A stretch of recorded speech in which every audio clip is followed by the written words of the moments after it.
Pak Ahmad. Apa mau lapor lagi nih? Pak, saya mau nanya soal itu Pak, yang transparansi penghasilan pejabat dan rencana kenaikan gaji kepala daerah. Udah bosan ya? Enggak Pak, dijawab. Ada Pak, soalnya kita belum dapat dari Bapak. TV apa nih? RCTI. Jadi kalau kita mengacu kepada Undang-Undang Nomor 7 Tahun 2006, itu hasil ratifikasi Konvensi PBB melawan korupsi. Di situ tuh ada prinsip illicit enrichment, jadi ada penambahan kekayaan seorang pejabat tuh yang harus disesuaikan dengan pajak yang dia bayar seperti itu loh. Jadi harusnya masyarakat bisa menilai seseorang pejabat bersih atau tidak. Kamu gaya hidup seperti apa dengan gaji yang kamu punya tuh nanti bisa kelihatan. Nah itu yang penting. Jadi itu yang harus kita dorong bersama, bahwa semua pejabat itu harus bisa membuktikan penghasilannya berapa. Nah ini duduk ke depan, kita makin ke depan makin ke arah situ. Nah kalau soal saya transparansi ini, memang saya sudah lakukan sejak saya di Bupati, di DPR, saya selalu buat. Yang di blog Bapak itu ya? Ya supaya orang tahu, saya khusus di DPR ya. Kalau waktu di Belitung kan belum terlalu canggih website, saya baru bikin website setelah saya berhenti Bupati. Nah itu soal kenaikan gaji pejabat. Nah dari dulu saya selalu mendorong bahwa Bupati Gubernur gajinya harus naik, dibuat lamsam saja. Kenapa tidak? Gitu loh. Gubernur BI saja bisa gajinya 275 juta misalnya, dengan tunjangan-tunjangan bonus-bonus. Yang CEO swasta itu rata-rata 150 juta per bulan. Masa Bupati hanya 5 juta, 6 juta. Tapi istilahnya apa? Sabetannya dong yang hebat. Satu tanda tangan 3 miliar gitu kan. Nah itu yang kita mau hindari. Sekarang coba bandingkan. Misal seorang bupati kita kasih dia lamsam 150 juta. Berarti dia hanya 1,8 miliar 1 tahun. Satu tanda tangan, kau betul ya, 3 miliar. 2 miliar, 3 miliar. Dia mana mau 150 juta punya gaji. Namanya caranya bagaimana? Anda dikasih gaji 150 juta lamsam. Saya sudah bicara di Komisi 2 dengan Mendagri waktu itu, berapa kali saya sampaikan. Tapi Anda harus diberlakukan Undang-Undang Nomor 7 Tahun 2006 tadi, pembuktian terbalik. Jadi kalau kamu punya gaji sekian, kamu harus diperiksa. Kamu biaya hidup berapa, anakmu sekolah di mana. Kalau tidak sesuai, ya Anda harus disita hartanya. Baru pantas gitu loh. Jadi kalau naiknya gaji tidak diberlakukan itu, kasus Gayus terulang. Udah gaji gede masih ngebrang pajak gitu kan. Pertemuan dengan PT Askes kita ada hasil yang disepakati Pak. Ya kan PT Askes kita mau harapkan 1 Maret bisa kick off mulai kerjasama mewujudkan BPJS uji coba di DKI. Pak, yang soal Bapak di blog itu ada tunjangan operasional nggak Bapak tulis di situ? Ada semua Ada ya Pak, sama Cuma kalau operasional kita nggak boleh ambil. okay. Kita nggak boleh, itu hanya pakai untuk kita sekarang semua saya masukkan ke rekening bank DKI. Itu buat pakai operasional, staff kita semua kita pakai situ, kita transfer. Oke Pak ya. Biaya pungut DKI Dengan juga PT ada. Askes ya Pak. Ada, semua ada.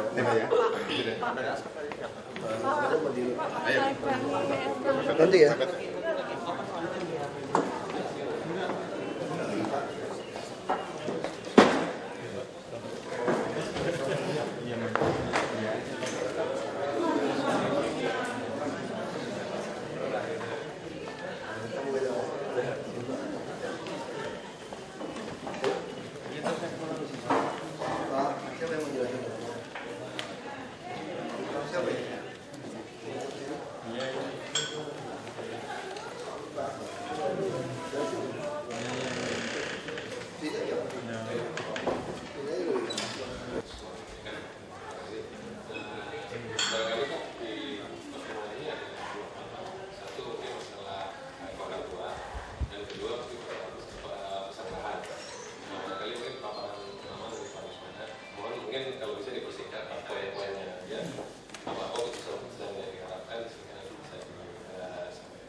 Ya, Baik Pak, izin Bapak Wagub, Pak Kepala Dinas, saya coba memaparkan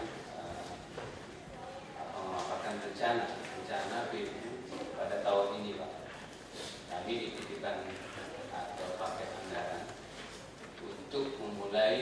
tentang pedestrianisasi di kawasan Kota Tua.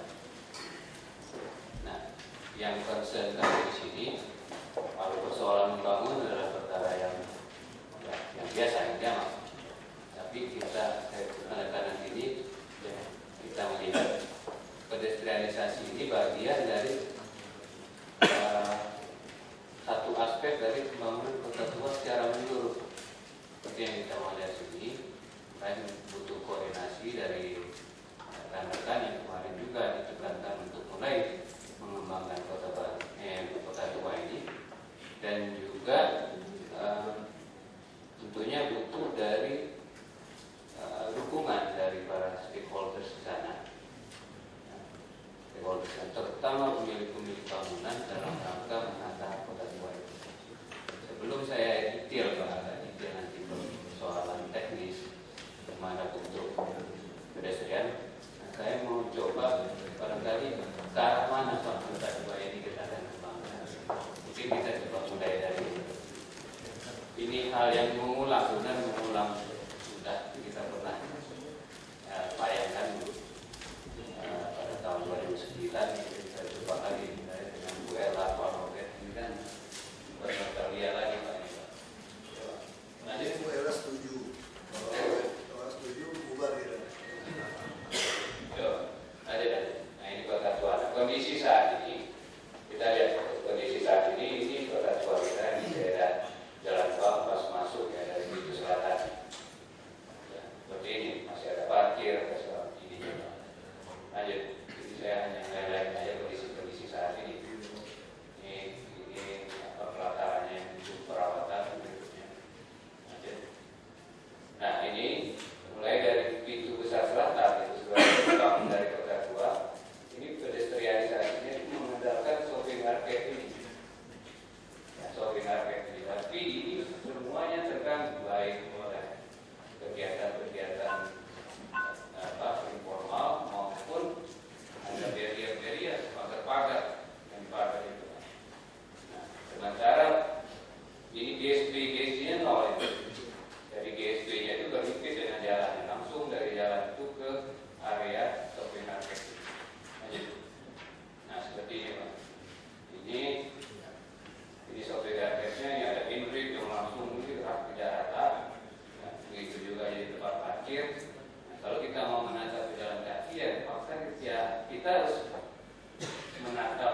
kami sekarang ini.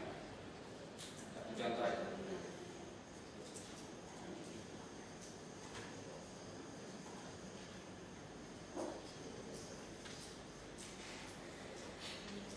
Baik Pak, itu tadi ini sebagai bayangan kita hanya menyiapkan pedestrianisasi ini sebagai bagian dari pembangunan kota secara keseluruhan. Ini skematik dari pedestrian yang kita mau kembangkan ke depan, yang kita ada punya 5 paket. Satu pintu besar selatan sampai barat, yang kedua kali besar barat, yang ketiga Cikunir, yang keempat jembatan batu yang arah Mangga 2. Ini paket-paket kita ini. Satu kali besar, pintu besar, jembatan batu, Kunir, dan jalan Cengkeh. Jadi mulai dari arah Pancoran sini ke Jalan Bank, masuk ke arah Kali Besar, Kunir, dan ke arah Lada, Bukit dan ke Semangga 2. Itu pakai pedestrianisasi. Bentuknya seperti apa ini yang kita harapkan seperti ini Pak. Ini kondisi real di lapangan. Kondisinya ada jalur busway, ada jalur reguler, dan trotoar itu di shopping arcade. Ya, kalau shopping arcade-nya terhalang, ya keluar jalan, di keluar di jalan. Nah ini bentuknya satu, nih ada yang tertutup, ada yang hibridnya yang tidak rata. Itu juga bisa melakukan pengukuran kondisi sensitif dan selanjutnya supaya trotoar itu rata, bebas dari halangan-halangan, dan nyaman. Lanjut. Nah ini kondisi sekarang ini. Ya, kalau malam ini penuh dengan orang-orang tidur biasanya sih. Lanjut. Nah ini potongan skematiknya ini ada jalur busway dari Kudat. Nah ini yang kita sumbangkan di daerah shopping arcade-nya ini. Ya. Nah kira-kira seperti ini kondisi sekarang. Yang kita harapkan seperti ini. Kita harapkan seperti ini. Dan tentunya ya nanti dengan ada jalur hijaunya, mungkin port dan lighting di plafon-plafon itu. Nah yang lebih penting lagi menggerakkan kegiatan ini. Kalau bisa di sini ini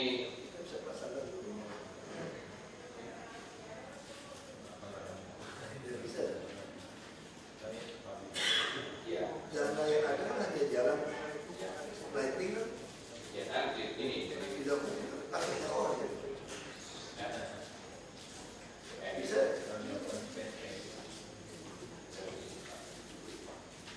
Nanti kita lihat saja.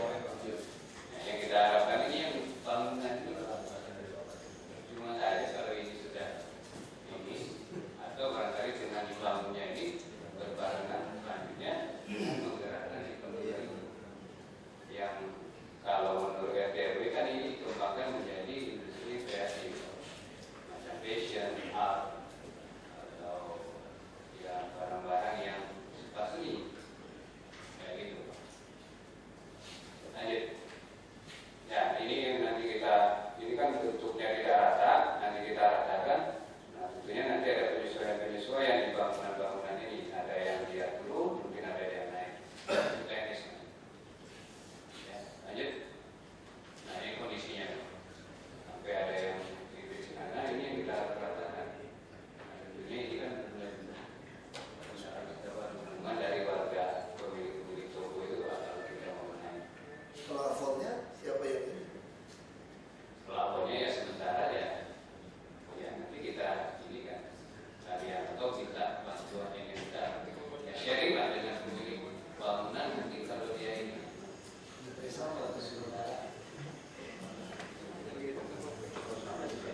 sesuai atau tidak.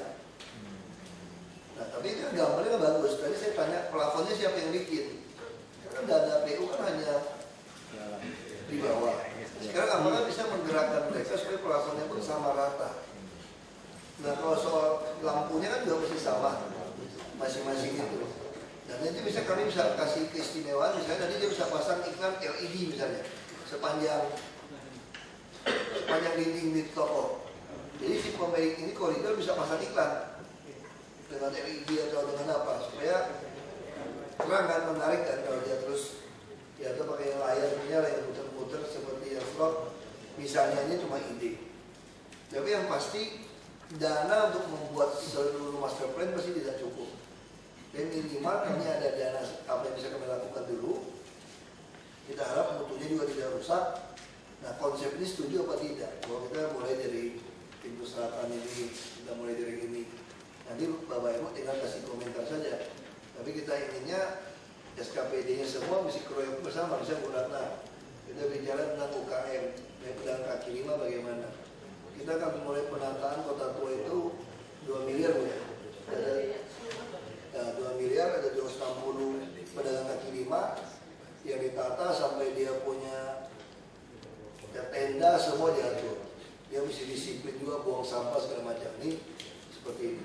DPU, ya Dishub, tata ruang semua mesti kompak. Nah, kalau dibilang bus Transjakarta lewat tidak? Ya harus lewat. Tapi bagaimana cara membuat transportasi di sana itu kendaraan tidak lewatin lagi di tengah misalnya. Hanya kendaraan umum yang Transjakarta saja yang lewat. Jadi mesti pengalian jalannya lewat mana? Kalau lewat ASMK atau kalau mesti buat jalan layang baru atau membuat underpass baru. Nah kita mesti keroyok bersama ini supaya selesai. Dan terus bisa ada dinas perumahan seperti misalnya kita punya tanah lagi di belakangnya parkiran truk-truk itu. Nah kita mau buat apa di situ? Nah, saya kira itu yang bisa saya sampaikan. Mungkin selanjutnya Bapak Ibu bisa terus diskusikan. Saya ada rapat lain lagi di luar. Nah kalau soal pesanggerahan, saya inginkan itu tadi kerja sama Pak Jamal tadi. Bahwa kita juga harus main keroyok juga. Jadi mana perusahaan mana yang melarang, yang mencuri tanah kita di luar tanah mereka, ya kita paksa ambil. Kita mesti tegas dari situ. Saya tadi sudah bicara dengan DPU harus terus laporkan. Kalau jalan inspeksi sungai, ya kita ambil. Kalau dia mau tuntut, kita tuntut saja udah tuntut menuntut. Dia yang mencuri lebih gampang urusan sama perusahaan besar daripada PKL. Nah, perusahaan besar kita bisa tadi kalau bisa INB siapa ya? P2B tidak ada kan? Nah, kita bisa langsung perumahan itu seluruh maupun rumah baru, rumah bekas tidak boleh sambung INB, tidak boleh ajukan INB. Kalau dia mencuri lahan kita, fasus-fasus dia mau kasih pada kita, ada sungai kita stop. Kalau dia menang di pengadilan pun itu mungkin butuh 2 tahun 3 tahun, berdarah habis mereka. Bayangkan sebuah perumahan, siapa yang mau beli? Tidak beli IMB, siapa yang mau jual beli kaflingnya? Kita kunci. Bukan kita mau jahat, ini maksudnya mereka mencuri lahan kita. Tidak mau menyerahkan fasus-fasum untuk pelebaran sungai. Saya kira P2B harus tetap. Dan nama-nama sudah kita kasih kepada Pak Kepala Dinas Tata Ruang. Jadi perumahan manapun yang tidak mendukung kita pelebaran sungai, apa itu sungai kita kunci dia dengan cara seperti itu. Pasti dia akan ada masalah. Nah kalau soal kota tua, saya semalam baru ketemu Presiden lagi, bahwa Presiden sudah mengatakan mudah katanya. Saya tidak tahu mudah sampai di mana, tapi surat sudah kami siapkan, sudah mungkin akan dikirim segera dari Pak Gubernur ke Pak Presiden untuk meminta pengolahan seluruh aset BUMN yang ada di kota tua diserahkan kepada DKI. Nah dari situ baru kita bisa memulai sesuatu yang bisa masuk akal lah. Kalau tidak kita hanya ngomong terus bertahun-tahun kan. Tapi paling tidak kalau ada jalur-jalur seperti ini, energi bisa bantu. Apalagi dari tokonya Ibu bisa, Pak Guyuban bisa bantu kami ya, supaya kami di bawah, ya plafonnya mungkin kalau cuma modal gipsum aja gitu kan, misalnya gitu kan. Yang penting sama gitu. Terus ada tata lampunya sama, lampunya yang numpang mereka lah depan tokonya itu, ini akan jadi orang minimal merasa aman. sub bisa pasang CCTV di situ. Ya, jadi petugas di sub bisa bantu mengawasi. Semua punya pistol petugas di sub. Kalau ada apa-apa, ada momen tersebut, ada masalah apa, itu bisa cepat bantu penanganan. Orang kan merasa aman yang penting. Kalau saya jalan tidak aman, saya juga takut. Nah, saya kira itu sih yang soal itu. Ya, soal lumpur udah pasti kancor sudah oke. Semua lumpur yang dikeruk dari pesanggeran sudah kancor, tidak ada masalah. Yang masalah di lapangan mesti cek. Kalau betul tanah kita, sikat aja. Sama seperti kasus di Pluit, kita mau tahu ya. Perusahaan besar lebih takut ya. Ada showroom, ada gedung, ada perumahan. Kalau dia ngambil jalan inspeksi sungai, sikat saja. Kita kirim alat berat, kita sikat aja. Jadi tidak ada toleransi. Ya nggak mungkin tutup sama kita. Yang repot orang kecil kalau nangis-nangis, repot tidak. Yang besar tidak masalah. Yang kecil ini yang masalah.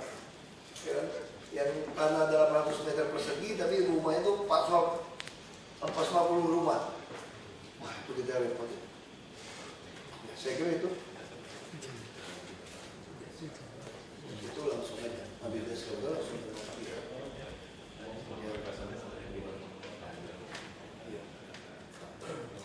Saya kira itu saja. Saya mohon maaf nggak bisa, saya tidak rapat soal rumah sakit haji, Pak. Bapak ngomong saya, Pak, ini mewakili. Sebetulnya menindaklanjuti yang kita bicarakan waktu di Toko Merah, Pak. Nah, Jadi masalah PKL, ya investor itu kan masuk ke kota. Ya, jadi kalau PKL itu di depan pintu kita semua. ini Pak, tadi PKL serahkan sama Ibu Ratna. Nanti hasil dapat bagaimana? Kami memang terus mau pindahkan mereka. Kita mungkin mau bangunkan lagi yang di belakang itu. Dan PKL pun mesti dicek. Kalau yang buat KTP DKI kita usir saja, Pak.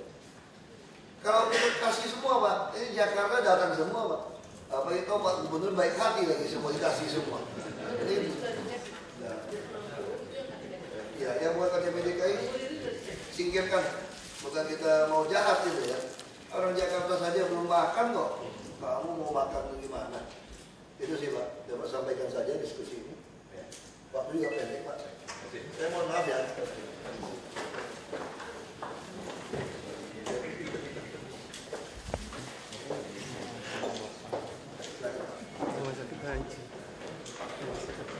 Itu nanti saya itu kan? Ya Pak. Bisa lagi Marunda lagi tambah kan? Marunda 50 sudah Pak. Oh ya. Akan tapi tambah 50 minggu ini Pak. Iya Pak. Pak, nanya dulu Pak yang konsultan yang sama para pemilik konsumsi itu yang ada kajian Trinuan lebih efektif daripada Genjo. Bukan treatment lebih efektif, bukan. Jadi kita nggak bisa mengatakan itu, tapi kan mesti survei kan. Mobil yang lewat sini itu lebih baik plat yang apa, bisa seperti itu kan. Nah kalau dia lebih sedikit, kita rubah ke situ malah lebih macet. Karena apa? Rata-rata penumpang yang lewat di jalur, misalnya jalur A gitu yang lewatin ya. Rata-rata penumpang lewat ini adalah orang yang